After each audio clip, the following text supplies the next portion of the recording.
आप सभी को सुंदर शरद पूर्णिमा की बहुत बहुत बधाई। बाबा विश्वनाथ की कृपा आप पर सदा बनी रहे। आ गया शरद पूर्णिमा की रात्रि। बड़े से बड़ी बीमारियां, बड़े से बड़े रोग, बड़े से बड़े बड़े कष्ट इस शरद पूर्णिमा की रात्रि को छूट। दमे की बीमारी, श्वास की बीमारी, अनिद्रा की बीमारी, रात्रि को जगना, ये सारी बीमारियां शरद पूर्णिमा की रात्रि को अगर व्यक्ति अपने जीवन को सुखमय बनाए, अपने जीवन को आनंदमय बनाए तो सब छूट सकते। शरद पूर्णिमा की रात्रि को पीपल के पत्ते 5 लेकर उसके ऊपर खीर डालकर रात्रि को खा लेने से महाराज दमे की बीमारी, श्वास की बीमारी रुक जाती है। वो बीमारी बढ़ती नहीं है, उससे कष्ट नहीं हो। जिन बच्चों के नेत्र कमजोर होते हैं, रोशनी कमजोर होती है, शरद पूर्णिमा के दिन रात्रि को 12 बजे भगवान चंद्रदेव का दर्शन कराइए। 5 से 7 मिनट तक नयन मिलाएं चंद्रदेव और बाद में एक पीपल के पत्ते पर खीर जो चंद्र के नीचे रखी हुई है उसी खीर को चटा दीजिए। फिर चंद्र का दर्शन कराओ, फिर खीर को चटा दीजिए। महाराज नयन की ज्योति बढ़ती है, नींद नहीं आती तो निंद्रा देवी प्रवेश करती है, निंद्रा अच्छी आती है, आनंदित होता है। महाराज जिस व्यक्ति के शरीर में गांठ पड़ जाती हो, शरीर काला पड़ जाता हो, चट्टे पड़ जाते हो या दांत खाज खुजली हो जाता हो, उसके लिए भी शरद पूर्णिमा की रात्रि को 12 बजे महाराज भगवान चंद्रदेव के लिए 21 दिए जलाए जाते हैं। उस 21 दिए की कालोच एक थाली में इकट्ठी करी जाती है।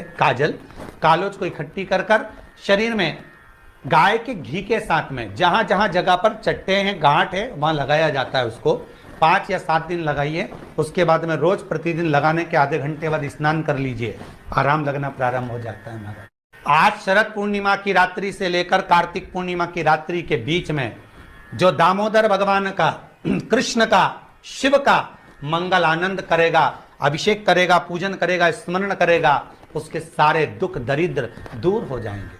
रात्रि को आप बड़े प्रेम से खीर बनाओ, चंद्रदेव की साक्षी में रखो, भोग लगाओ भगवान श्री हरि को। बन सके अगर लक्ष्मी की कमी है, लक्ष्मी नहीं आ रही है, व्यापार नहीं चल रहा है, तकलीफ बहुत ज्यादा है, घर में कष्ट है, कर्जा ज्यादा है, तो एक तांबे के कलश के ऊपर, तांबे के कलश में पानी भरना, कटोरी रखना, उस पर लक्ष्मी जी की मूर्ति रखना। लक्ष्मी जी की मूर्ति नहीं हो तो चांदी का सिक्का रखना। उसके सम्मुख में आप 31 दीपक घी के लंबी बाती के जला देना। महाराज एक एक कमल गट्टा उस 31 दिए के अंदर डाल देना और लक्ष्मी जी का पूजन करना, लक्ष्मी जी का स्मरण करना, खीर का भोग लगाना, पान के पत्ते पर खीर रखना, 5 पत्ते पर खीर का भोग लगाना और माता लक्ष्मी से विनती करना।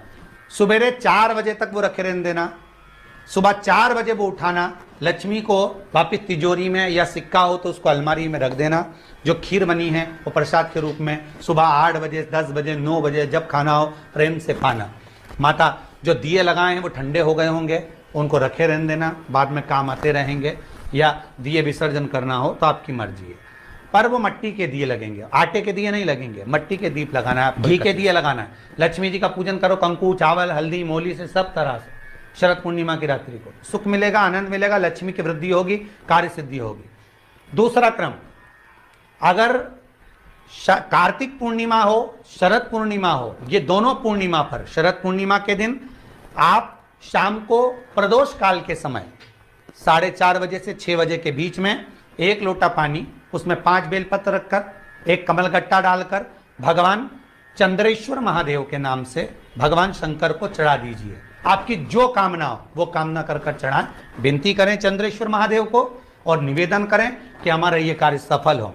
केवल शरद पूर्णिमा के दिन चढ़ाइए, कार्तिक पूर्णिमा तक क्या फल मिलता है हमको जरूर बताइए। भी शरद पूर्णिमा की रात्रि को और कार्तिक पूर्णिमा की रात्रि को गर्भवती नारी अपनी नाभि पर यदि चंद्र की दृष्टि पड़वा लेती है तो बच्चा विकलांग पैदा नहीं होता। गर्भ से जो बालक होगा श्रेष्ठ होगा, विद्वान होगा, चतुर होगा, पढ़ने में होशियार होगा, क्योंकि ये चंद्र की किरणें जब समुद्र में उछाल ला सकती हैं तो आपके जीवन में भी तरक्की ला सकती है, उछाल ला सकती है। शरद पूर्णिमा से कार्तिक पूर्णिमा के बीच में दुकान नहीं चल रही हो, व्यापार नहीं हो रहा हो, तकलीफें बहुत ज्यादा हो, घर में क्लेश ज्यादा हो, अशांति ज्यादा हो, पैसे नहीं आ रहे हो, 1 रुपया कमा रहे, 1.25 रुपये खर्च हो रहा, बहुत टेंशन है, तो शरद पूर्णिमा से कार्तिक पूर्णिमा तक एक हल्दी और कुंकू, ये थोड़ा सा मंदिर में लेकर जाइए। हल्दी और कुंकू जरा जरा सा ले जाओ।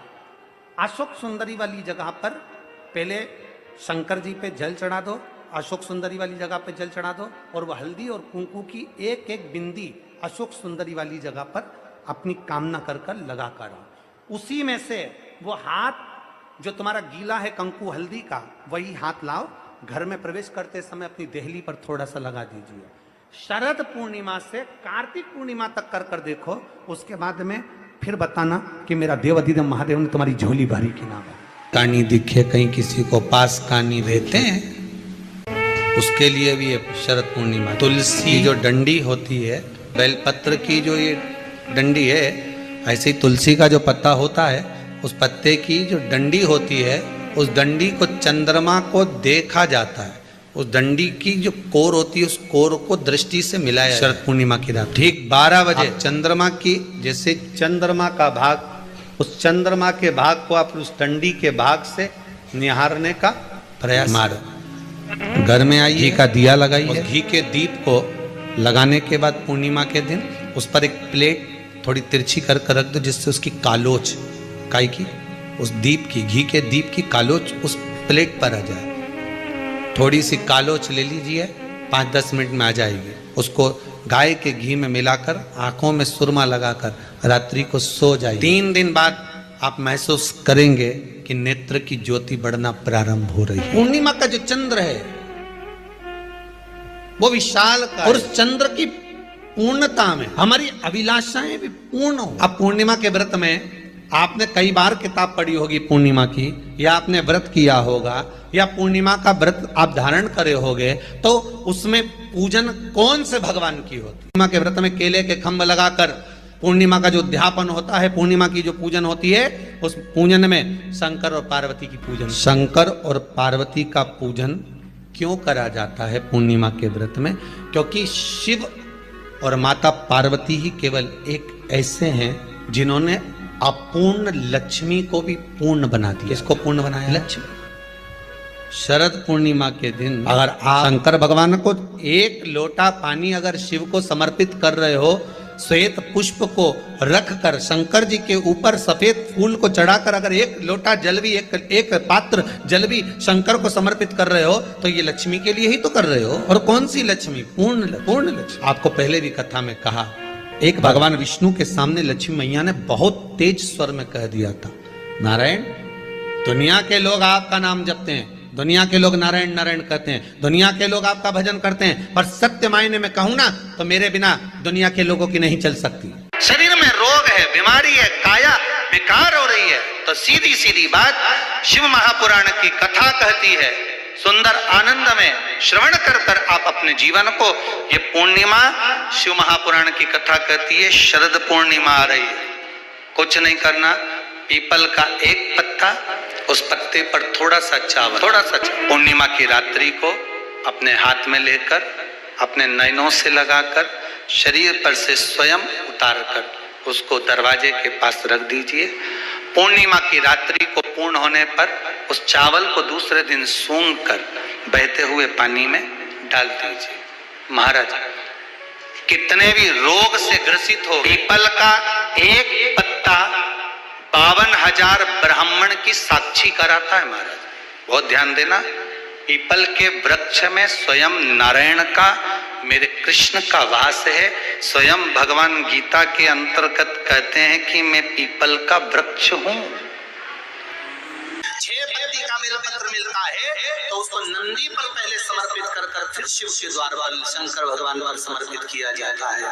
सत्यम शिवम सुंदरम चैनल के सब्सक्राइब करें। एक चावल का दाना चढ़ाकर उस बेलपत्री को लाया जाता है, बरकत स्थान पर रखा जाता है। 3 पत्ती का जो बेलपत्र का वृक्ष है उसमें 4 पत्ती मिलना चाहिए। 3 पत्ती के बेलपत्र के वृक्ष में 6 पत्ती मिलना चाहिए। 3 पत्ती के बेलपत्र के वृक्ष में 8 पत्ती मिलना चाहिए। मूल वो है, कई लोग कहते हैं 6 पत्ती का बेल का वृक्ष हमने लगा लिया, उसमें 6 पत्ती लगे, वो बात अलग है। पर 3 पत्ती के बेलपत्र के वृक्ष में जब 4 पत्ती मिले, 5 पत्ती मिले, 6 पत्ती मिले, मतलब 3 पत्ती का जो बेलपत्र का वृक्ष है वो माता पार्वती जी के अश्रु का है। पार्वती जी के ही उस पौधे में जब उमा, सती, कात्यायनी इनका पत्ता प्राप्त होता है तो वो जीवन को सुख प्रदान कर देता है। उस पत्ते की जरूरत है। पूर्णिमा के दिन आप शाम को प्रदोष काल के समय 4:30 बजे से 6 बजे के बीच लोटा पानी, उसमें 5 बेलपत्र रखकर, एक कमल गट्टा डालकर भगवान चंद्रेश्वर महादेव के नाम से भगवान शंकर को चढ़ा दीजिए। आपकी जो कामना हो वो कामना कर चढ़ा, विनती करें चंद्रेश्वर महादेव को और निवेदन करें कि हमारा ये कार्य सफल हो। 1 महीने की पूर्णिमा को जिसके घर में दूध की सामग्री बनती हो, दूध की सामग्री तैयार होती हो, खीर प्रसाद तैयार होता हो, उसके घर में कभी क्लेश नहीं हो सकता। 1 महीने की पूर्णिमा को जिसके घर में दूध की सामग्री बनती हो, दूध की सामग्री तैयार होती हो, खीर प्रसाद तैयार होता हो, उसके घर में कभी क्लेश नहीं हो सकता। पूर्णिमा के दिन चावल का एक आखा दाना जानते हो, पूरा खंडित चावल नहीं, कितना चावल, 1 दाना चावल का शंकर भगवान के शिवलिंग पर समर्पित करिए। 1 बेलपत्र जिसका डंडी का मुख अपनी ओर हो, जहां से चावल चढ़ाया है, उस चावल के ऊपर अपनी कामना कर रख दीजिए और चंद्रमौली भगवान का स्मरण करिए। कौन से भगवान? शंकर भगवान का सर्वश्रेष्ठ सुंदर नाम है चंद्रमौली। चंद्रमौली भगवान का स्मरण करिए, अपनी कामना कर बेलपत्र समर्पित कर शिव जी पर 1 लोटा पानी, 1 जल पात्र समर्पित करो, कलश से जल चढ़ा दीजिए, नयनों में वो जल लगाकर अपनी कामना कर वापस घर को आइए। आएगी जो कामना करी है मेरा चंद्रमौली भोलेनाथ उसे पूर्ण कर ही देगा। ध्यान रखिएगा, यदि काया का रोग हो गया, मान लो शरीर कहीं से सफेद पड़ रहा है, कहीं से काला पड़ रहा है, शरीर में से खाल की फुकड़ी निकलना प्रारंभ हो गई हो, शरीर में काले काले चट्टे पड़ना चालू हो गए हों, या कोई विशेष रोग हो गया, कोई विशेष में रोग है, बीमारी है, काया बेकार हो रही है, तो सीधी सीधी बात शिव महापुराण की कथा कहती है, सुंदर आनंद में श्रवण कर आप अपने जीवन को, ये पूर्णिमा शिव महापुराण की कथा कहती आ रही है। कुछ नहीं करना, पीपल का 1 पत्ता, उस पत्ते पर थोड़ा सा चावल, पूर्णिमा की रात्रि को अपने हाथ में लेकर, अपने नयनों से लगाकर, शरीर पर से स्वयं उतारकर उसको दरवाजे के पास रख दीजिए। पूर्णिमा की रात्रि को पूर्ण होने पर उस चावल को दूसरे दिन सूंघ कर बहते हुए पानी में डाल दीजिए। महाराज कितने भी रोग से ग्रसित हो गए, पीपल का 1 पत्ता 52,000 ब्राह्मण की साक्षी कराता है। महाराज बहुत ध्यान देना, पीपल के वृक्ष में स्वयं नारायण का, मेरे कृष्ण का वास है। स्वयं भगवान गीता के अंतर्गत कहते हैं कि मैं पीपल का वृक्ष हूं, नारायण उसी में। 52,000 ब्राह्मणों का वासा 1 पीपल के पत्ते में होता है। और आपको पहले भी कथा में कहा, गाय, ब्राह्मण, बहन, बेटी, ये सब काल का हरण करने वाले हो, काल को हरने वाले हो। रोग को मिटाई, शिव का स्मरण कर। पूर्णिमा का जो चंद्र है वो विशाल का है, और उस चंद्र की पूर्णता में हमारी अभिलाषाएं भी पूर्ण हो। पूर्णिमा के व्रत में किस भगवान की पूजन होती है? तो कहा पूर्णिमा के व्रत में केले के खंभ लगाकर पूर्णिमा का जो अध्यापन होता है, पूर्णिमा की जो पूजन होती है, उस पूजन में शंकर और पार्वती, शिव और नारायण की पूजन करी जाती है। शंकर और पार्वती का स्मरण, किसकी पूजन होती है? शिव पार्वती। क्यों शंकर और पार्वती का पूजन क्यों करा जाता है पूर्णिमा के व्रत में? क्योंकि शिव और माता पार्वती ही केवल एक ऐसे हैं जिन्होंने अपूर्ण लक्ष्मी को भी पूर्ण बना दिया था। किसको पूर्ण बनाया है? लक्ष्मी। पूर्णिमा के दिन अगर आप शंकर भगवान को 1 लोटा पानी अगर शिव को समर्पित कर रहे हो, श्वेत पुष्प को रखकर शंकर जी के ऊपर सफेद फूल को चढ़ाकर अगर 1 लोटा जल भी, एक पात्र जल भी शंकर को समर्पित कर रहे हो, तो ये लक्ष्मी के लिए ही तो कर रहे हो। और कौन सी लक्ष्मी? पूर्ण लक्ष्मी। पूर्णिमा के नारियों को, स्त्रियों को अखंड सौभाग्य के लिए, जो नारी वैधव्य नहीं होना चाहती है, उस नारी को पूर्णिमा के कितने व्रत करना चाहिए? जिस नारी के यहाँ संतान नहीं हो, औलाद नहीं हो, उसको पूर्णिमा के कितने व्रत करना चाहिए? जिस नारी का पुत्र पति बहुत बीमारी से ग्रसित हो, लग रहा हो कि ये मेरा बेटा बहुत बड़ी बीमारी में घिरा हुआ है, तो नारी को कितने व्रत करना चाहिए? स्वयं भगवान कृष्ण ने माता यशोदा को द्वापर में भी बताया है कि पूर्णिमा के 32 व्रत होते हैं। कितने व्रत होते हैं? 32। हम भगवान कृष्ण यशोदा रानी को, माता यशोदा जी को भी बता रहे हैं 32 व्रत। अब आपको किसी ने बता दिया होगा कि 8 कर लो, 7 कर लो, 6 कर लो, 12 कर लो, इसलिए आपने बोला कि 12 कर लीजिए, 32 कर लीजिए। नारी बेधव्य होकर ना मरे, उसका पति कोई रोग से ग्रसित ना हो, उसका पुत्र किसी रोग में ना पड़े। कितना सुंदर संवाद लिखा है, अगर किसी माता का पुत्र मान लो किसी नशे में डूबा हुआ है, कोई नशा कर रहा है और गलत नशा है, आपको लग रहा है कि यह नशे में डूबा हुआ है, आपको लग रहा है कि यह गलत जगह पर डूब गया है, आपको लग रहा है कि मदिरापान में, मांसाहार में या अधिक गांजा आदि का जो भी नशे होते हैं, जितने भी नशे, उसमें डूब चुका है, और माँ उसको समझा रही है तू नशे में मत डूब, तू इस काम को मत कर, तू ये गलत कर्म मत कर। माँ उसको समझा कर हार गई।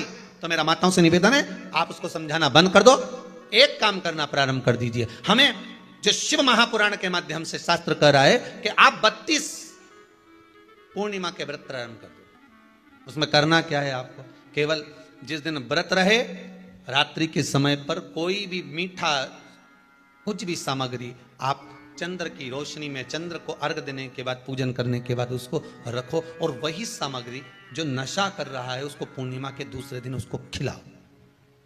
आप धीरे धीरे खिलाना चालू करेंगे, जिस नशे में वो डूबा हुआ है उस नशे से वो छूटना प्रारंभ हो जाएगा। 2 पूर्णिमा व्रत करके तो देखो, तीसरे में तुम्हें जरूरत ही नहीं, धीरे धीरे आप रुक, वो छूटना प्रारंभ हो जाएगा। अगर नारी अपने पुत्र और अपने पति के लिए, उसकी उम्र की वृद्धि के लिए, रोग मुक्ति के लिए, विश्व के ताप को कम करने वाले चंद्रदेव की आराधना पूर्णिमा के व्रत को धारण करती है, तो नारी उस व्रत के प्रभाव से अपने पुत्र और पति की बीमारी को, रोग को हर ले, रोग का हरण कर ले। जो बच्चा बुद्धि से विकलांग हो, विद्या में कमजोर हो, परीक्षा हॉल में पेपर देते समय भूल जाता हो, वे एक काम ना करता हो, तो निवेदन है किसी भी पूर्णिमा की रात्रि को 12 बजे गाय के, गौ माता देसी गाय के जो 4 थन होते हैं, उन 4 थन में से जो आगे के थन होते हैं, 2 पीछे की ओर होते हैं, 2 आगे की ओर होते हैं,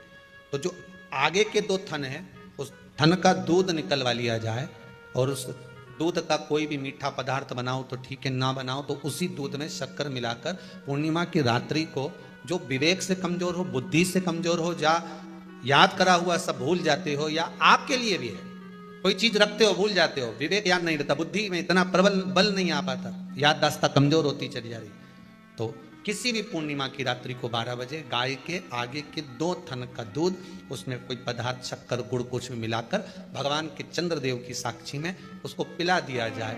महाराज बार बार पिलाने की जरूरत ही नहीं पड़ेगी, एक ही बार में काम कर जाएगा और विवेक पूर्ण तरह से कार्य करने लगेगा। इसी गाय के आगे के 2 थन का दूध बड़ा प्रबल होता है। पूर्णिमा की रात्रि को 12 बजे उसका प्रयोग किया जाए। दूध को निकाल लो, शाम के समय, रात्रि के समय ग्वाले से कहकर, जिसके यहाँ पर देसी गाय हो वहां निकलवा कर उसको रखा जाए, उसका पान करा जाए। रोग बीमारी में प्रबलता का विधान में कहा गया कि 32 पूर्णिमा का पहला संकल्प होना चाहिए, उसके बाद आपकी 32 पूरी हो जाए, फिर आप दूसरे और व्रत कर लो, फिर 32 कर लो, फिर 32 कर लो, पर उसमें पूर्णता का भाव। नैनों में नंबर बढ़ते चले जा रहे हो, चश्मा उतर नहीं रहा हो, दूर का नहीं दिखे, कहीं किसी को पास का नहीं दिखे, रहते हैं, उसके लिए तुलसी की जो डंडी होती है, तुलसी जैसे बेलपत्र की जो ये डंडी है, ऐसी तुलसी का जो पत्ता होता है, उस पत्ते की जो डंडी होती है, उस डंडी को चंद्रमा को देखा जाता है, उस डंडी की जो कोर होती है, उस कोर को दृष्टि से मिलाया जाता है। माँ की रात्रि ठीक 12 बजे आप चंद्रमा की, जैसे चंद्रमा का भाग, उस चंद्रमा के भाग को आप उस डंडी के भाग से निहारने का प्रयास करें। महाराज घर में आई है, घी का दिया लगाई है, उस घी के दीप को लगाने के बाद पूर्णिमा के दिन उस पर एक प्लेट थोड़ी तिरछी कर रख दो, जिससे उसकी कालोच, काई की, उस दीप की, घी के दीप की कालोच उस प्लेट पर आ जाए। थोड़ी सी कालोच ले लीजिए, 5-10 मिनट में आ जाएगी। उसको गाय के घी में मिलाकर आंखों में सुरमा लगाकर रात्रि को सो जाइए। 3 दिन बाद आप महसूस करेंगे कि नेत्र की ज्योति बढ़ना प्रारंभ हो रही है।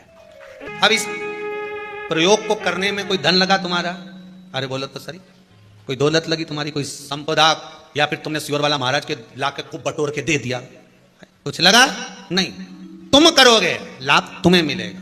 ये जितनी पूर्णिमा के व्रत हैं, जितने 12 महीने जो पूर्णिमा पड़ती है, पूनम पड़ती है, ये भले दुनिया के लोग कहते हैं कि ये भगवान राधा और कृष्ण से संबंध, हम और कृष्ण से संबंध रखते हैं, पर इनका यदि सही संबंध समझा जाए, इनके सही संबंध का यदि स्मरण करा जाए, इनके सही संबंधों का यदि वर्णन किया जाए, तो शिव और चंद्रमा के जो मिलन का केंद्र बिंदु है वही पूर्णिमा है। केवल एक पूर्णिमा वहीं तक नहीं रही कि भगवान कृष्ण और राधा जी ने रास किया, केवल वहीं तक उसकी सीमितता नहीं है। अध्यात्म के महीने की किसी भी सोमवार के दिन, किसी भी सोमवार के दिन मिट्टी के पात्र में जो रात्रि भर जल रखा हो, मिट्टी के पात्र में, अगर आपके पास में घड़ा हो, हंडा हो, नी हो, तो दिया हो, दीपक हो, कुल्लड़ हो, कोई भी तुम्हारे पास में जो मिट्टी का पात्र, उसमें जल भरना। वो जल बैसाख के महीने की किसी भी सोमवार के दिन, किसी भी सोमवार के दिन, बैसाख महीने या किसी प्रदोष के दिन, या बैसाख महीने के शिवरात्रि के दिन, वो मिट्टी के पात्र का जल अपने घर के प्रत्येक व्यक्ति का स्पर्श कराकर उस मिट्टी के पात्र के जल को तांबे के पात्र में डाल लीजिए और घर के प्रत्येक व्यक्ति का स्पर्श करा लीजिए और शंकर भगवान पर कुंदकेश्वर महादेव के नाम से समर्पित करिए। कुंदकेश्वर महादेव। कभी जीवन में पीछे पलट कर देखने की जरूरत नहीं पड़ेगी, आप उन्नति की सीढ़ी की ओर बढ़ते चले जाओगे। बैसाख महीने में मिट्टी के पात्र का जल भगवान शंकर को समर्पित होना चाहिए, उसका सुख हमारे जीवन को एक आनंद फल प्रदान। बैसाख के महीने में सोमवार के दिन कि आपका कोई काम अटक रहा है, कोई काम नहीं हो रहा, बहुत परेशान हो गए, बहुत थक गए उस काम के लिए, सबके हाथ भी जोड़ लिए, सबके पास होकर आ गए, पर वो काम बढ़ ही नहीं रहा, तो निवेदन करते हैं घी के दिए में काली तिल डालकर सोमवार के दिन शंकर जी के मंदिर के सामने तुम रुका जी का नाम लेकर दिया लगाकर, जिस काम को तुमने दुनिया के आगे कहकर देख लिया, कर कर देख लिया, नहीं हुआ, उस कार्य को एक बार दिया लगाकर निवेदन कर कर फिर जाकर देखना, काम आगे बढ़कर ही रहेगा, छूटेगा नहीं। ये सोमवार के दिन अगर जल के पात्र में लाल चंदन को घोलकर अगर शिव को समर्पित कर दिया जाए, केवल 5 सोमवार कर कर देखिए, जो मन की कामना होती है वो पूर्ण हो जाती है। लाल चंदन केवल अगर जल के पात्र में अगर घोला जाए और जल के पात्र में घोलकर जल को लाल चंदन मिलाकर अगर शिव को समर्पित करा तो शंकर भगवान राजी हो जाते हैं, प्रसन्न हो जाते हैं। शिव को चाहिए क्या? केवल एक जल। 3 बार ताली बजा दो तो भी भोलेनाथ राजी हो जाते हैं। जिसके यहाँ लक्ष्मी नहीं टिकती, जिसके यहाँ संपदा नहीं बढ़ती, जिसका व्यापार नहीं चलता, जिसके सर्विस नौकरी सही नहीं हो रही, उसको सोमवार के दिन अगर बेलपत्री के पेड़ के नीचे जो दिया लगाता है, उसके घर में कभी संपदा की कमी नहीं आती। साहब आक महत्म में ये वर्णन किया कि एक बेलपत्र का वृक्ष हो या पीपल का वृक्ष हो या तुलसी का पौधा हो या आंवले का वृक्ष हो या बट वृक्ष हो, उस वृक्ष के नीचे बैसाख के महीने में जो जल समर्पित करा जाता है, उस जल की पुण्याई इतनी प्रबल हो जाती है कि व्यक्ति के जीवन में जितना पाप कर्म करा होता है वो सब निष्फल हो जाता है, वो सब समाप्त हो जाता है। बैसाख महीने में पार्थिव शिवलिंग के निर्माण का, और उसमें एक बात कही गई कि जब संसार का मनुष्य मृत्यु लोक में रहने वाला मानव, मृत्यु लोक में रहने वाला मनुष्य मिट्टी के शिवलिंग का निर्माण करता है, पार्थिव शिवलिंग का निर्माण करता है, और जिस घर में पार्थिव शिवलिंग का निर्माण होकर उसकी पूजन होती है, घर का सदस्य उस पर अगर एक बूंद जल समर्पित कर देता है तो जितने घर के सदस्य होते हैं उस पार्थिव शिवलिंग के निर्माण को करने वाले होते हैं, पूजन करने वाले होते हैं, उनको 6 महीने तक किसी बड़ी बाधाओं को झेलना नहीं पड़ता, वो दुख अपने आप कट जाता है। पार्थिव शिवलिंग का निर्माण बैसाख महीने। एक लोटा पानी जो भगवान शंकर को समर्पित करता है, मरने के बाद तुम्हारी औलाद तुम्हारा किसी पवित्र नदी में तर्पण करे ना करे, तुम्हारा शिव को दिया हुआ जल तुम्हारे खाते में पहुंच जाता। आपने जो शंकर भगवान को एक लोटा जल दिया है, शिव जी को एक लोटा पानी चढ़ाया, शंकर भगवान को एक लोटा जल समर्पित करा है, शंकर भगवान को एक लोटा जल अगर आपने दिया है तो वो आपके खाते में पहुंचेगा जरूर, ये निश्चित है, पक्का है। भक्ति के अनुसार, शंकर भगवान के अनुमोदन के अनुसार, पहले भी कथा में कहा, आज फिर कह रहे हैं, आप जब शंकर भगवान को एक लोटा जल समर्पित करते हो तो वो 33 कौटि देवताओं के हिस्से में चले जाता है, एक भाग पितरों के हिस्से में चले जाता है, एक भाग आहूतों के हिस्से में चले जाता है, एक भाग वाचुकों के हिस्से में चले जाता है। आपने जो भगवान को दिया वो धीरे धीरे धीरे धीरे धीरे धीरे धीरे बढ़ता चले जाता है, भगवान के धामों में पहुंचता चले जाता है। जिन जिनको आपने नहीं भी दिया, शंकर भगवान पे चढ़ा हुआ जल उन तक भी पहुंच जाता है। ये केवल आपकी निर्मल और आनंदित भक्ति के बल पर पहुंचता है, भक्ति के बल। बेल का जो फल होता है, बेलपत्री का फल, उसका जैसे गुर्दा, उसके अंदर का जो भाग होता है बेल का, वो गुर्दा।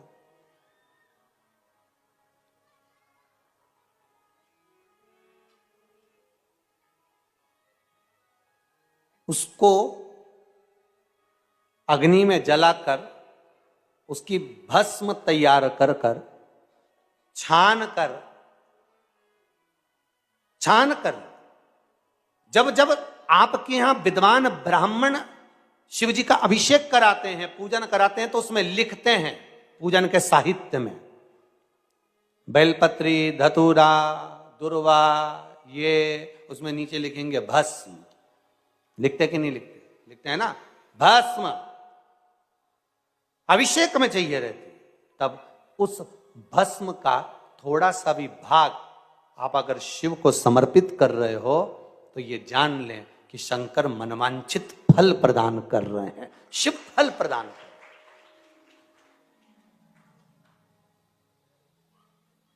महाराज,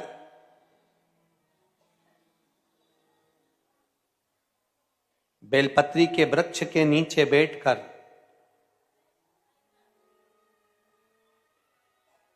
हाथ में एक बेलपत्र का पत्ता रखकर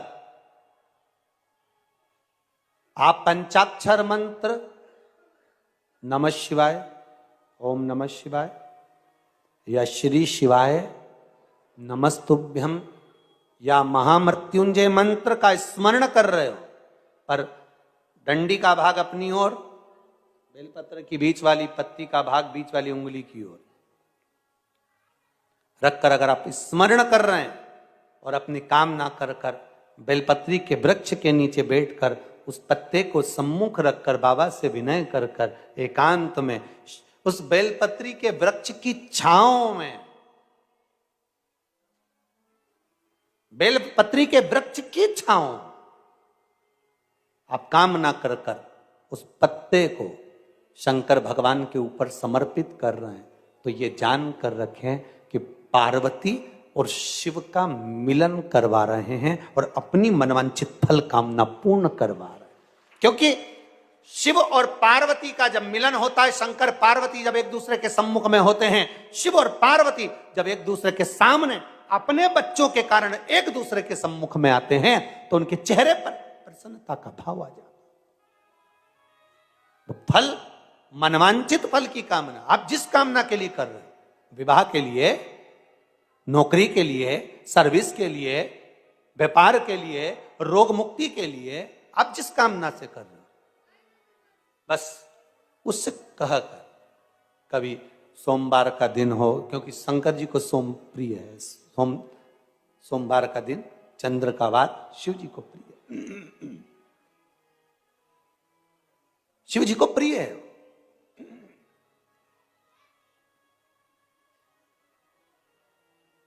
किसी ने पूछा, गुरुजी शिव जी की प्रियता चंद्र में, हां, क्योंकि चंद्र शीतल है, शंकर भगवान के कंठ पर विष है, शीतलता का भाव अच्छा लगता है। शंकर भगवान को इसलिए कहते भोले, भोले को भोला पसंद है। आप जितने भोले रहेंगे, दुनिया के लोग भले आपको मूर्ख कहें, पगला कहें, भोला कहें, पर आप शंकर के प्रिय हो। ज्यादा हमें चतुर नहीं बनना। क्या करें चतुर बन के? ये बैसाख का महीना चल रहा है। बैसाख के महीने में मिट्टी के पात्र में जल रखा जाता है और मिट्टी के पात्र का जल शिव जी को समर्पित किया जाता है। बैसाख चरित्र स्कंद पुराण में उठाकर पढ़ना कि आखिर मिट्टी के पात्र का जल बैसाख के महीने में शंकर को क्यों चढ़ाया जाता है। अगर मिट्टी का पात्र भी नहीं हो, तुम्हारे घर में मटका हो, सुरई हो, वो भी नहीं हो, तो एक दिए में मिट्टी के पानी भर लो और वो पानी तांबे के कलश के अंदर जो पानी है उसमें मिला लो। पर मिट्टी का जल शिव जी को क्यों चढ़ाया जाता है? स्कंद पुराण के अंदर बैसाख महत्व में लिखा कि जो अधोगति में मर गया होता है, अचानक मर गया होता है, एक्सीडेंट में मर गया होता है, उसकी जीने की और तमन्ना थी, अचानक कोई बीमारी लग गई और मर गया, कोई बड़ी बीमारी लगने के कारण चला गया, उसको बहुत कुछ करना था पर मर गया। उसके लिए बैसाख महीने में शंकर भगवान को जब हम मिट्टी के पात्र का जल समर्पित करते हैं तो वो जीव तड़पता नहीं है, कहीं भटकता नहीं है। उसको गया में पितरों में मिलाया कि नहीं मिलाया, भद्र विशाल में ब्रह्म का पाली करी कि नहीं करी, कभी पिंडदान, कभी तर्पण, तिलांजलि हुई कि नहीं हुई, पर मिट्टी के पात्र का जल बैसाख महीने में शिव जी को चढ़ाया जाता है तो वो जीव कहीं पर भी हो उसकी मुक्ति हो जाती है, उसका मोक्ष हो जाता है। भले एक दिए, अगर आपके पास मिट्टी का मटका नहीं है, आपके पास मटका नहीं, सुराई नहीं, मटकी नहीं, मिट्टी का कोई पात्र नहीं, कोई तारवा नहीं, तो आप दिए के अंदर भी जल भरकर उसको तांबे के लोटे में मिलाकर शिव जी को चढ़ा सकते हो। बैसाख महीने में वो जिस नारी के गर्भ में बच्चा 1-2 महीने का, 4 महीने का किसी का गिर गया हो, बच्चा चले गया 2 महीना, 4 महीना, 6 महीने का समाप्त हो, उसको चढ़ाना चाहिए बैसाख महीने में शिव को जल, मिट्टी के पात्र का जल। परिवार में कोई अधोगति में चले गया, चढ़ाना चाहिए मिट्टी की। शिवरात्रि शिव महापुराण की कथा कहती है, जैसे शरीर की कोई भी इंद्री में जैसे हाथ है, कई कई माताओं के या पुरुष लोगों के, कई लोगों के, ये नहीं है कि तुम्हारे हाथ केवल तुम बूढ़े होगे तभी कांपते हैं। कई कई बहन बेटियों के, कई कई जवान लोगों के भी हाथ जब सीधा करवाओ तो कांपने लगता है, कंपन करता है। उनको लगता है कि हमको कोई रोग हो गया, कोई बीमारी हो गई। डॉक्टर को भी दिखाते हैं कि ये हमारा हाथ कांपता बहुत है, कंपन बहुत करता है। उसका एक उपाय अग्नि पुराण में से आप निकाल कर सकते हैं। जिनके भी हाथ कांपते हों, चाहे वो युवान बेटा बेटी हो, चाहे वो वृद्ध हो, जिनके भी हाथ कांपते हैं, हाथ में थोड़ा बहुत कंपन रहता है, और ऐसे कई लोग हैं, केवल हम उनको नहीं कहेंगे कि बुजुर्ग लोगों के ही कांपते हैं, बहुएं हैं, बेटियां हैं, कई काम करने वाले जो होते हैं, जिन दिन रात दुकान पर बैठते हैं, काम करते हैं, उनके भी हाथ में थोड़ा कंपन आने लगता है। महाराज काली तिल शंकर भगवान को किसी भी सोमवार के दिन समर्पित कर देते हैं। उस काली तिल को चढ़ाने के बाद एक बेलपत्री, एक शमी पत्र शिव जी को चढ़ाना। बेलपत्री और शमी पत्र को उठाकर जहां से पानी शिवलिंग, जलाधारी, ये पानी बहने का स्थान, जहां से पानी नीचे की ओर जाता है, बेलपत्री और शमी पत्र को उठाकर जहां से पानी नीचे की ओर जाता है वहां उस पत्ती को रख दें। काली तिल को वापिस जलाधारी पर से शिवलिंग से उतार कर लेकर आ जाए और उसको डब्बी में रखें। सुबह उठने के बाद में, मुंह धोने के बाद में, नाश्ता करने से पहले या कुछ भी खाने से पहले मुख में 2 दाने वो काली तिल के हाटकेश्वर महादेव का नाम लेकर, कौन से महादेव? हाटकेश्वर महादेव का नाम लेकर 2 दाने उस काली तिल के खाना चालू कर दीजिए। 8 दिन 9 दिन कर लो, हाथ में कंपन आना बंद हो जाएगा और आपका हाथ धीरे धीरे ठीक हो जाएगा। रोज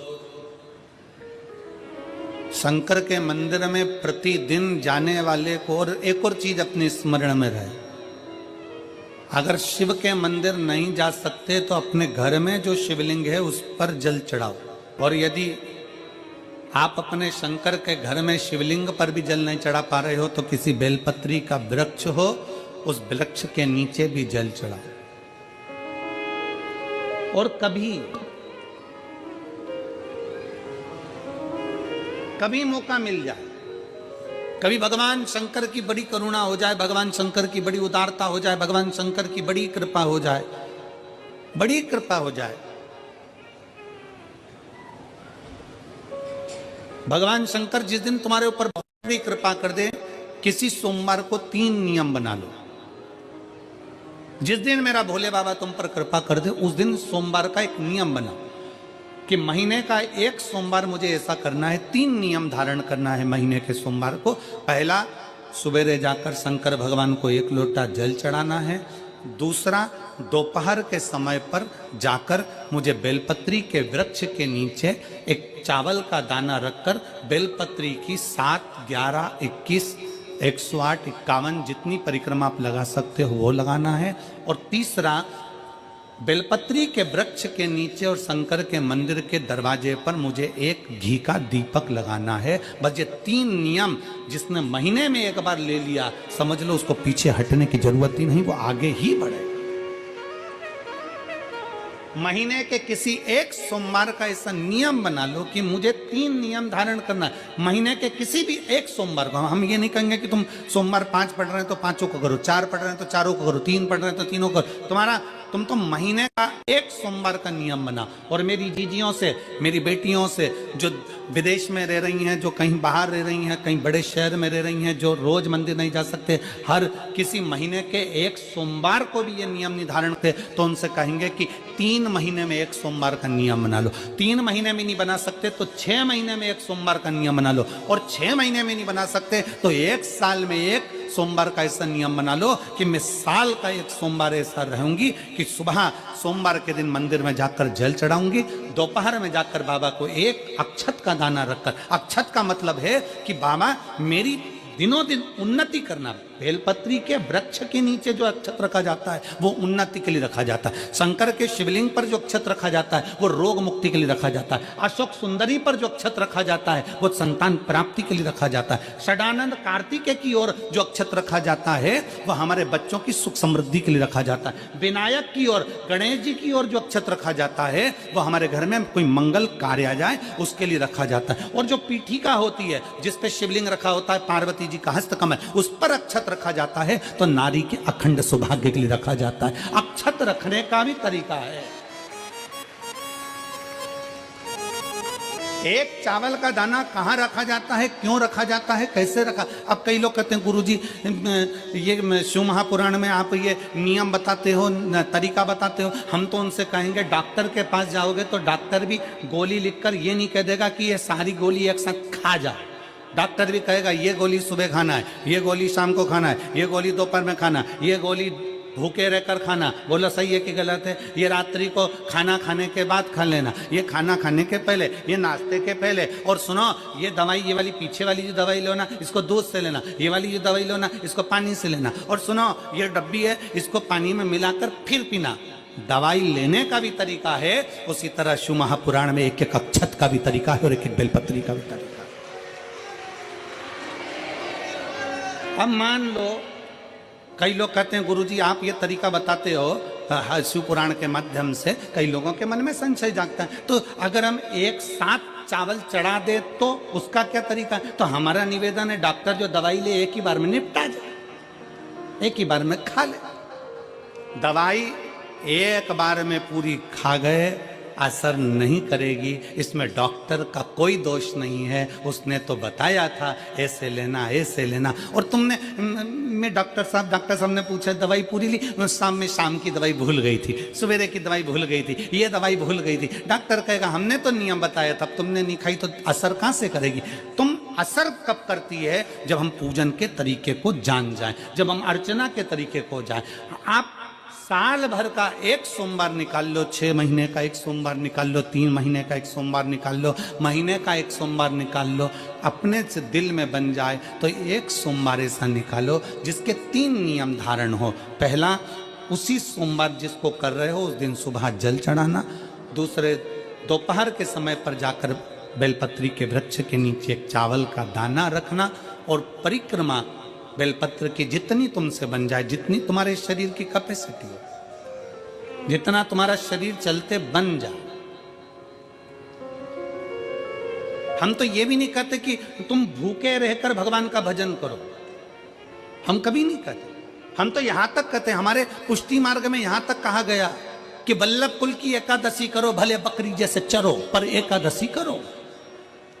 हम तो यहां तक कहते हैं कि बहुत समय से कल मेरी एकादशी है, एकादशी है, एकादशी है, एकादशी है, पूरे घर को हिलाकर रख दिया, एकादशी है, एकादशी, एकादशी है। बहू टेंशन में, बेटा डिप्रेशन में, पति पपीता ला ला के, सेव फल ला ला के, मूंगफली का दाना ला ला के, काजू कतली ला ला के, सेव फल ला ला के, और सारा सामान साबूदाना और खिचड़ी और ना चिप्स ना जाने क्या क्या ला ला के, बेचारा पति एकादशी आती है वो नौमी से चिंता में पड़ जाता है।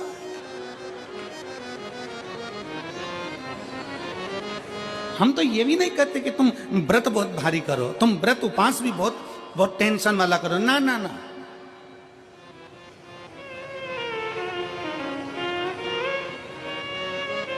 अपने को व्रत उपास भी इतना बहुत भूखे रह रहे हो, बहुत प्यासे रह रहे हो, और मालूम पड़े कि भगवान हमें मिलेगा, भगवान हमें मिलेगा। भगवान कहता है कि देख भाई, मैं भी भूखा नहीं रहता, तू भी भूखा मत रहे, मैं भी चकाचक रहता हूँ, तू भी चकाचक रहे, मैं भी अपने। और भगवान शंकर तो ये भी कहते हैं कि अपना परिवार भी मत छोड़ो। मेरे पास में पार्वती भी, एक ही देवता है जो विद फैमिली मंदिर में बैठता है। शंकर जी हैं तो पार्वती जी है, तो गणेश जी हैं, तो कार्तिकेय जी हैं, तो नंदी है, सब मंदिर के अंदर चाहिए। शंकर भगवान अपने पूरे परिवार के साथ। शंकर जी तो ये कहते हैं अकेले तुम क्यों रहते हो? शिव जी की एक बात अपने ध्यान में रखना, कितनी सुंदर बात है शंकर भगवान की, बहुत ध्यान में रखिएगा। आप जौहरी नहीं हो, हीरे को नहीं परख सकते।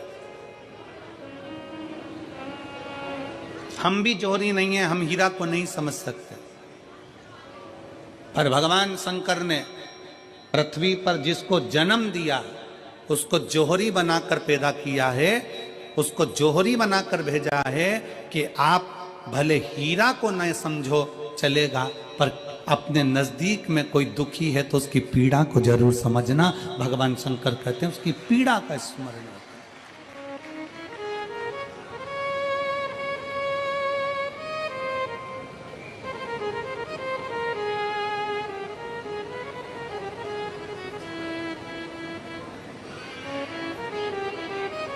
हीरा को समझो ना समझो, पर पीड़ा को जरूर समझिए।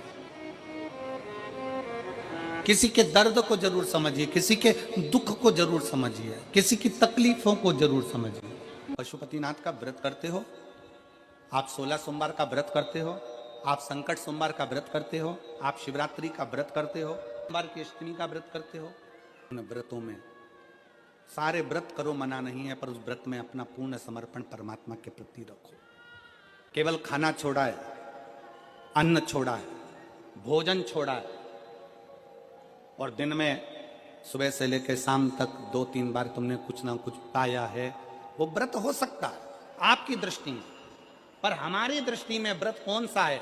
शिव महापुराण की कथा कहती है कि सुबेरे आपका व्रत चालू हुआ, दूसरे दिन ब्रह्म मुहूर्त तक जो आपका व्रत आपने रखा है, भगवान का जो व्रत कर रहे हो, उस व्रत में एक बात अपने अंदर उतार कर रखो कि इस दिन मैं अपने मोबाइल का त्याग करती हूँ, पूरे दिन मैं मैसेज नहीं पढ़ूंगी, मैं देखूंगी नहीं, मैं अपशब्द नहीं कहूंगी, मैं जानूंगी नहीं। दूसरा, आज के दिन मेरा व्रत है, आज 1 महीने में, 15 दिन में, 2 दिन में, 20 दिन में मैंने अगर किसी से भी अपशब्द कहा होगा, आड़ा टेढ़ा कहा होगा, तो सबसे पहले आज व्रत वाले दिन मैं उसको सॉरी कहूंगी, क्षमा मांगूंगी और अपने हृदय से लगाने का प्रयास करूंगी। व्रत है।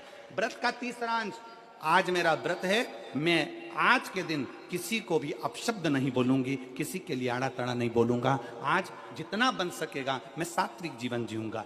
चौथा, आज मेरा व्रत है, आज के दिन मैं झूठ नहीं बोलूंगी, ना झूठ बोलूंगा सुबह से लेकर शाम तक। और पांचवा, आज व्रत वाला दिन है, जितना फलार मैं करूंगी उसका पैसा जोड़ूंगी कि 15 रुपए का मैंने साबुदाना खाया, 10 रुपए का बटाटा खाया, ये खाया वो खाया, सारा हिसाब लगाकर 55, 60, 70 रुपए जितने होते हैं उसमें से एक अंश निकालकर मैं उसका एक भाग किसी गौशाला में जाकर गाय को चारा जरूर दूंगी।